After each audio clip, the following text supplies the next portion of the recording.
అందరికీ నమస్తే. నేను మీ శ్రవణ్ మల్కాజ్గిరి కార్పొరేటర్. మిత్రులారా, వెల్కమ్ టు సెల్ఫ్ అసెస్మెంట్ 2. ఎందుకంటున్నా అంటే గతంలో సెల్ఫ్ అసెస్మెంట్ అనేటువంటి ఒక లోపభూయిష్టమైనటువంటి విధానాన్ని తీసుకొచ్చి గత ప్రభుత్వంలో పేదవారికి సంబంధించినటువంటి నోటరీ భూములను లేదా ప్రభుత్వ భూములను లేదా ఇతరత్ర ఉన్నటువంటి భూములను ఒక ట్యాక్స్ పేపర్ క్రియేట్ చేసి తద్వారా రిజిస్టర్డ్ డాక్యుమెంట్ క్రియేట్ చేసి కబ్జా చేసేటువంటి ప్రయత్నం జరిగింది. అనేక భూములు కొల్లగొట్టబడ్డాయి. ఆ రోజు మల్కాజ్గిరి మున్సిపల్ ఆఫీస్కి అసెస్మెంట్ చేసి మేయర్ గారి పైన కొంత భాగాన్ని, నా పేరు పైన కొంత భాగాన్ని మరి మ్యూటేషన్ చేసి, అంటే ట్యాక్స్ కట్టిన తర్వాత మ్యూటేషన్ చేసి ఈ విషయాన్ని, ఈ స్కామ్ని బయట పెట్టిన తర్వాత దాదాపు 1,00,000 డాక్యుమెంట్లను రీవిజిట్ చేశారు. చేసినప్పటికి కూడా ఆ విధానాన్ని, అంటే నోటరీ వాటికైతే ఆపారు, కానీ నోటరీ ఉండేదంతా పేదలు, కానీ పెద్ద రిజిస్టర్డ్ డాక్యుమెంట్లకు మాత్రం అట్లనే ఉంది. దాంట్లో అనేక లోపభూయిష్ట విధానాలు అట్లనే ఉన్నాయి. కొండ నాలుకకు మందేండ్రా బాబు అంటే ఉన్న నాలుక పీకేసినట్టుగా జిహెచ్ఎంసీ పందా ఉంది.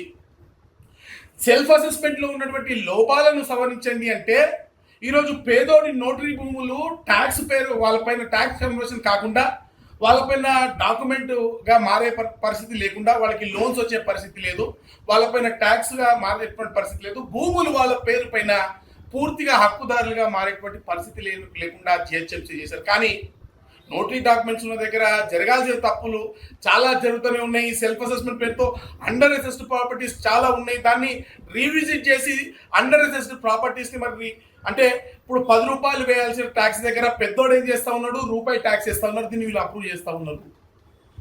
మరి వాటిని ఎక్కడ కరెక్ట్గా రీవిజిట్ చేసి కరెక్షన్ చేయట్లేదు. ఈరోజు కోట్లాది రూపాయల జిహెచ్ఎంసీకి రావాల్సినటువంటి సొమ్ము బడాబాబుల జోబుల్లో మాత్రమే ఉండిపోతా ఉంది. పేదోడి మరటి మాత్రం మిగులుతా ఉంది. పదే పదే చెప్పినప్పటికీ జిహెచ్ఎంసీ దీన్ని వారి పందా మార్చుకున్నటువంటి పరిస్థితి మనం చూడలేదు. ఈరోజు ఇంకోటి చూద్దాం. ఈరోజు ట్రేడ్ లైసెన్స్, ప్రాపర్టీ ట్యాక్స్ అంటే సరే ఓకే, ప్రాపర్టీ ట్యాక్స్లో జిహెచ్ఎంసీ యాక్ట్ ప్రకారం కొన్ని కాంపోనెంట్స్ ఉన్నాయి. రోడ్కి ఎంత, స్ట్రీట్ లైట్స్కి ఎంత, సివరేజ్కి ఎంత, వాట్ XYZ కాంపోనెంట్స్. కాబట్టి నీ ఇల్లు ఉన్నందుకు నువ్వు జిహెచ్ఎంసీకి ట్యాక్స్ కడుతున్నావు, జిహెచ్ఎంసీ నీకు కావాల్సిన సదుపాయాలు ఇస్తుంది.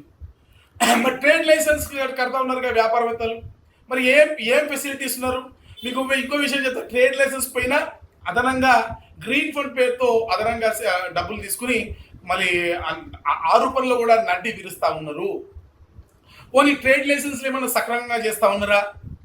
పెద్ద పెద్ద బడా వ్యాపారవేత్తలకు కూడా 10 రూపాయలు వచ్చే దగ్గర కేవలం రూపాయి ట్రేడ్ లైసెన్స్లు చేస్తూ ఉన్నారు.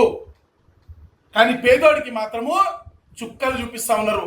నేను చూపిస్తా, మల్కాజ్గిరిలో ఉన్నటువంటి మహిళలు అనేక మంది ట్రేడ్ లైసెన్స్ చేసుకోవడానికి ఏ విధంగా చేసుకోవాలో అర్థం కాకుండా తిరుగుతూ ఉన్నారు. ఇది ఈ story. This is same for complete Hyderabad. GHMC Bhagyanagaram మొత్తం కూడా ఇదే పరిస్థితి. పేదోని పరిస్థితి ఇంతే. ఈరోజు మీకు ఒక లింక్ చూపిస్తా.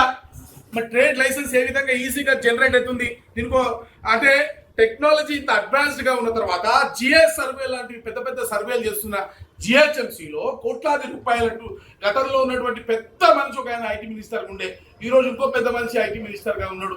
ఇంతమంది పెద్ద మనుషులు ఉన్నటువంటి ఐటీ యుగంలో భాగ్యనగరంలో సాఫ్ట్వేర్లు ఎంత లోపభూయిష్టంగా ఉన్నాయి పదే పదే చెప్పిన తర్వాత కూడా మీరు ఒకసారి కనులారా వీక్షించండి.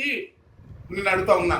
ఈరోజు చూడండి మీరు, ఇది మీరు ఇక్కడ చూస్తున్నటువంటి యూఆర్ఎల్ ఏదైతే ఉందో, ఈ యూఆర్ఎల్ trade.ghmc.gov.in ఆన్లైన్ ట్రీ. ఇది ASPX పేజ్. అంటే ASPX అంటే సాఫ్ట్వేర్ ఇంజనీర్లకు తెలుస్తుంది.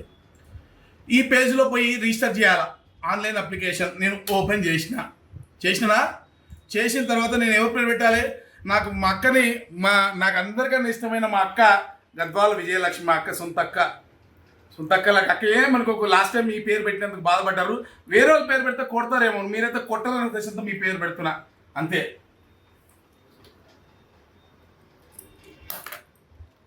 విజయలక్ష్మి గద్వాల్ అంతేనా? Select female. ఆధార్ వద్దు, మొబైల్ నెంబర్ వద్దు, మా అక్క నెంబర్ నా నెంబర్ ఒకటే, మేమిద్దరం ఒకటే కాబట్టి ఈమెయిల్ నాదే ఇచ్చేస్తా. Circle a circle? నేను మల్కాజ్గిరి సర్కిల్ 28లో వేస్తే నా డివిజన్ కనబడతలేదు. సరే, పాత డివిజన్, ఇది ఒక లోపభూయిష్టమైనటువంటి మల్కాజ్గిరి డివిజనే కనబడతాయి. ఎందుకంటే ఇవి పాత డివిజన్ నెంబర్స్. కొత్త 1 2 3 4 5 6 7 8 పాత డివిజన్ కొత్తవి లేదు. సరే ఓల్ మల్కాజ్గిరికే పెడుతున్నా నేను. లొకాలిటీ గీతానగర్ పెడతా. ఓకే, గీతానగర్ పెట్టిన తర్వాత డోర్ నెంబర్ ఇది మా మున్సిపల్ ఆఫీస్ 1-1 మున్సిపల్ ఆఫీస్ పెడుతున్నా. పెట్టిన తర్వాత టైటిల్ ఏం పెడుతున్నా, డ్రగ్స్. నేను డ్రగ్స్ అమ్మాలనుకుంటున్నాను మీ మున్సిపల్ ఆఫీస్లో. ఇగో డ్రగ్స్ మార్ట్ ఇన్ కాంగ్రెస్ అనేది పెడుతున్నా నేను. ఓకే, ట్రేడ్ లైసెన్స్ ఎస్టాబ్లిష్మెంట్ ఏంది, మెడికల్ ఎస్టాబ్లిష్మెంట్. డ్రగ్స్ అంటే మెడికలే కదా మరి, పాపం పేదవాళ్ళకంతా మెడికల్సే. ఇదేంది డిస్పెన్సరీస్, దీంట్లో ఏం పెట్టుకుందాము, డిస్పెన్సరీస్ ప్రయారిటీస్ అన్నీ టాడీ కెమికల్స్, కెమికల్ డ్రగ్గిస్ట్ పెడదాం. ఓకే, పెట్టిన తర్వాత ప్రింట్ ఏరియా ఒక 100 స్క్వేర్ ఫీట్ వేద్దాం. ఓకేనా, మున్సిపల్ ఆఫీస్లో 100 స్క్వేర్ ఫీట్ ఉన్నది, 10x10 రూమ్ సరిపోతుంది డ్రగ్స్ అమ్ముకొని, అంతకన్నా పెద్దది అవసరం లేదు.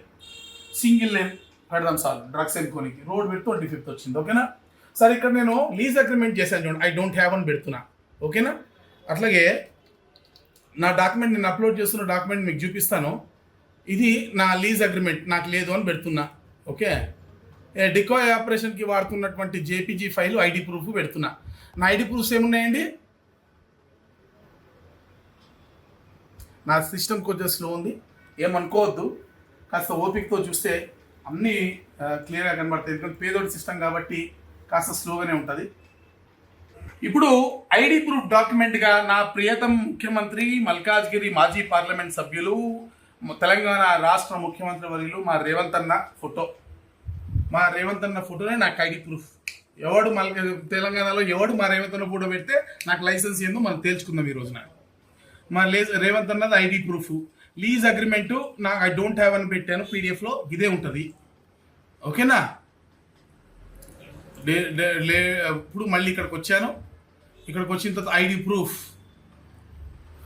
మా రేవంత్ అన్న ఫోటోని అప్లోడ్ చేశాను. Lease documents I don't have అని పెట్టాను. ట్రేడ్ ఇమాజ్ మళ్ళీ మా రేవంత్ అన్న ఫోటో పెట్టిన తర్వాత మీరు చేయకపోతే మంచిగా ఉండదు చెప్తున్నా. సబ్మిట్ కొట్టేశానా. Your application is successfully submitted. May please make note of acknowledgement future reference. Acknowledgement వచ్చేసి ట్రేడ్ లైసెన్స్. నేను డ్రగ్స్ అమ్మాలని మున్సిపల్ ఆఫీస్లో ఇస్తారా లేదా పర్మిషన్ తెలుసుకోవాలనుకుని అప్లై చేసిన. ఓకేనా, అయిపోయింది. ఇప్పుడు పే అంతే. డబ్బులు తీసుకుందామా, డబ్బులు తీసుకోవడం మనం రెడీ కదా. అవతలోడు వద్దా కాదా అవసరం లేదు, తీసేసుకోవాలంతే మనం. ఓకే, ఇప్పుడు డబ్బులు కడదాం.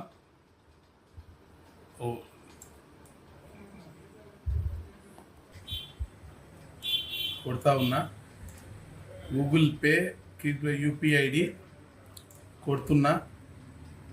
ఓకేనా, వెరిఫై.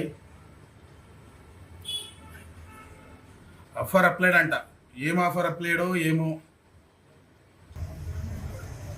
ఇక్కడ క్యాన్సిల్ చేసినా ఏం కదా, అయిపోతుంది యాక్షన్. అయినా కూడా పేమెంట్ అయిపోయింది. పేమెంట్ సక్సెస్ఫుల్ అయిపోయా. మున్సిపాలిటీ నా దగ్గరికి వెళ్ళి 350 రూపాయలను డ్రగ్స్ అమ్మడం కోసం మల్కాజ్గిరి మున్సిపల్ ఆఫీస్లో 10x10 రూమ్ కేటాయిస్తారని చెప్పి పెట్టి ట్రేడ్ లైసెన్స్ని జనరేట్ పడేసింది. ట్రేడ్ లైసెన్స్ జనరేట్ చేసేసిందా. Trade licence given to Shrimati Kadwal Vijayalakshmi mayor to carry out trade operations of drug marts in congress at premises. Tax trade identification number కూడా వచ్చేసి చూడండి పెద్దలారా, ఇది చాలా ఇంపార్టెంట్. ట్రేడ్ ఐడెంటిఫికేషన్ నెంబర్ వచ్చేసింది under the provision of relevant sections of HMC Hyderabad municipal corporation act. అంటే ఇది GHMC act పెట్టాలా, సరే పాతదే పెడుతున్నారు.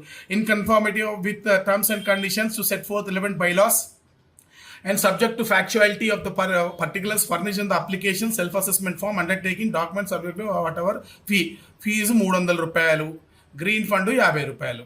అంతేనా. ఈ గ్రీన్ ఫండ్ ఎక్కడ వాడతారు, ఏ చెట్లకి వాడరు, జనాల జోబుల్లోకే పోతాయి. ఈ 50 రూపాయల గ్రీన్ ఫండ్ కూడా గతంలో కౌన్సిల్లో మాట్లాడడం, చెట్లు పెట్టడానికి, పార్కులు మెయింటైన్ చేయడానికి వాడాలి. అది కూడా వాడరు. సరే ఇక్కడికి వద్దాం మళ్ళీ దీనిపైకి. Paid for the year of 22 August కట్టేసి running trade licence for the financial 20. ఇది ఎప్పటి వరకు వ్యాలిడ్, నాకు 31 డిసెంబర్ వరకు వ్యాలిడ్ ఈ ట్రేడ్ లైసెన్స్ ఈ కండిషన్స్ని ఫాలో చేస్తే క్యాన్సిల్ కాదట. ఏం చేయాలి?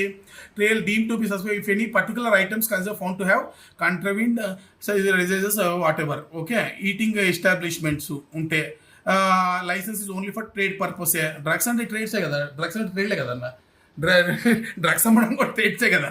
Certificate does not confer waiver appears to వీళ్ళది. ఇది వీళ్ళ బొందా వీళ్ళ దరిద్రం తలకాయ నొప్పి. ఇది ఇట్లా ట్రేడ్ లైసెన్సులు కొన్ని వేల ట్రేడ్ లైసెన్సులు జనరేట్ అయిపోయిన హైదరాబాద్లో. ఎవడు పోయి వెరిఫై చేయాలి? దీన్ని వెరిఫై చేస్తారా? చేయరు. ఎవడు వెరిఫై కూడా చేయడు. ఇటువంటి ట్రేడ్ లైసెన్సులు కొన్ని కొక్కలుగా ఉన్నాయి. నేను వేసిందే రేటు. నా బిల్డింగు ఎంత పెద్ద అంతస్తులు, 10/10 స్క్వేర్ ఫీట్ అంటే 10/10 ట్రేడ్ లైసెన్సే. నేను ట్యాక్స్ ఎంత కడితే అంతేగా ట్రేడ్ లైసెన్స్. నేను ఏ హౌస్ నెంబర్ ఇస్తే, ఏ డాక్యుమెంట్ అప్లోడ్ చేస్తే ఆ డాక్యుమెంట్ అప్లోడ్. దీన్ని వెరిఫై చేస్తలేరు. ఏ విధంగా ఎక్కడ కూడా దీనికి శాంటిటీ అనేది లేదు. ఎవడు పడితే ఆడు ఎట్లా పడితే అట్లా ట్రేడ్ లైసెన్స్ చేసుకోవచ్చు. అయ్యా ముందే చెప్తున్నా, మళ్ళా దీన్ని కరెక్ట్ చేయడం కోసము ఓకేనా, సగం సగం పనులు చేయకండి.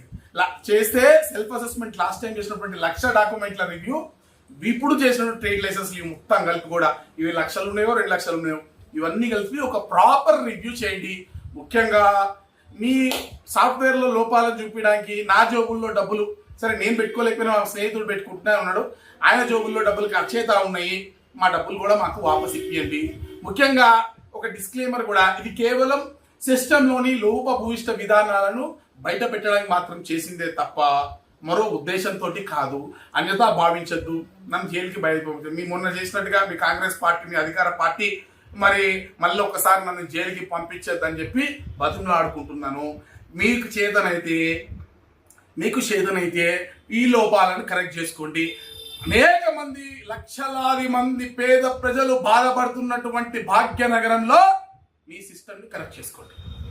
మీ సిస్టమ్ని కరెక్ట్ చేసుకోమని నేను డిమాండ్ చేస్తున్నాను. భారత్ మాతాకి జై.